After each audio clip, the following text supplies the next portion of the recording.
So Paul here is addressing children.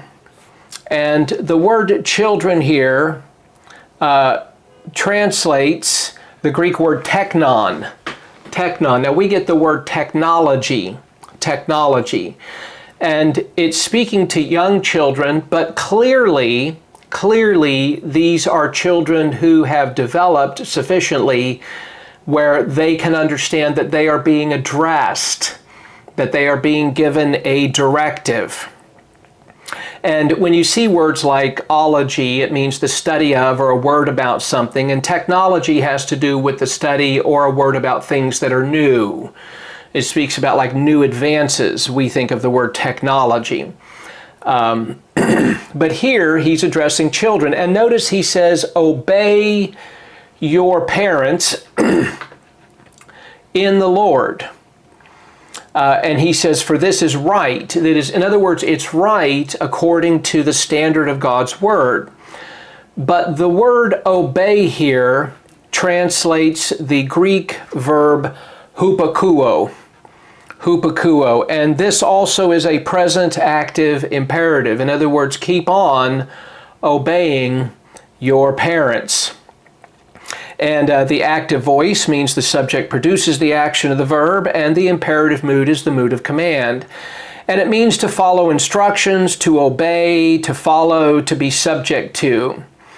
Now, are there times that a child can say no to the parent? And the answer is the same. It's the same thing under any system of authority. Remember back in Romans 13:1, where all Christians are told to be in submission to governing authorities. Well, is that a blind submission? No, it is not, because governing authorities can be out of line.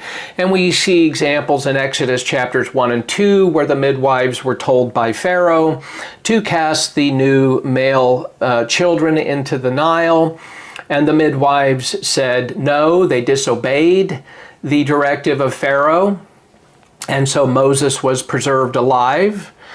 We think of in Daniel chapter 3, where Nebuchadnezzar had brought down a command that all of the occupants of his kingdom were to bow down and to worship the golden statue. And Hananiah, Azariah, and Mishael, otherwise known as Shadrach, Meshach, and Abednego, told the king, they said, no, we're not going to do that. You know, give us another chance, don't give us another chance. We're not going to obey that directive. And so there are times where if the authority seeks to lead the subordinate into sin, then the Christian has not only the right but the duty to say no. Now, this need not be done with a fist-in-your-face attitude, but nonetheless, there must be a no.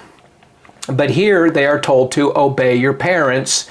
Notice, in the Lord. Now that's talking about those who are in relationship with the Lord.